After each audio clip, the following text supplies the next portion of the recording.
দেখ তোর বোন আর চাকরি করে গ্রামে মাথা উঁচু করে ঘুরছে আর তুই শুধু বাবার ভাত বসে গিলছিস।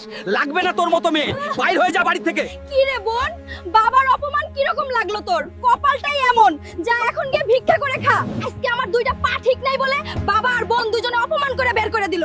মনে রাখ বুলবুলি, এই অপমানের বদলা নিবেই, ওয়াদা রইলো। ইঞ্জিনিয়ার ম্যাম, আমাকে একটা কাজ দিতে পারবেন? আমার খুব একটা দরকার। এই হুইল চেয়ারে বসে কাজ করবেন, ভেবে শুনে বলছেন তো? জি ম্যাম। বুলবুলি তাড়াতাড়ি বাড়ি চলে যাও, তোমার বাবা হাসপাতালে ভর্তি। কি বলছিস, বাবা হাসপাতালে? ম্যাডাম, কি হয়েছে আমার বাবার? বুলবুলি ঠিক সময় এসেছো। তোমার বাবার দুইটা কিডনি ড্যামেজ হয়ে গেছে, অপারেশন করতে হবে। তাড়াতাড়ি 20 লাখ টাকা জমা করো। কি করি এখন? 20 লাখ টাকা জোগাড় করব কি করে?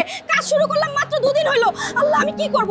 এক কাজ করি, সটবোন সালমার কাছে গিয়ে বলি, সালমা বোন, বাবা খুব অসুস্থ, অপারেশন করতে হবে, ডাক্তার বলেছে 20 লাখ টাকা জমা করতে। তুই তো চাকরি করিস, একটু সাহায্য কর বোন।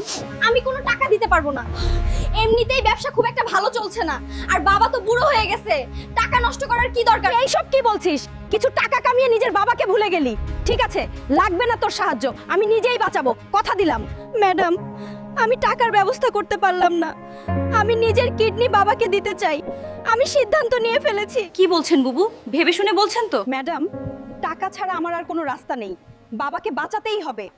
ম্যাডাম, আমার ছোট মেয়ে সালমা কোথায়? কি বলছেন? আপনার ছোট মেয়ে তো আপনাকে দেখতে আসেইনি। বুলবুলি নিজের কিডনি দিয়ে আপনাকে বাঁচিয়েছে বেচারা। মা বুলবুলি, আমাকে মাফ করে দে, তোকে আমি চিনতে পারিনি। দেখবি সবাই তোর জন্য লাইক সাবস্ক্রাইব করে দোয়া করবে মা।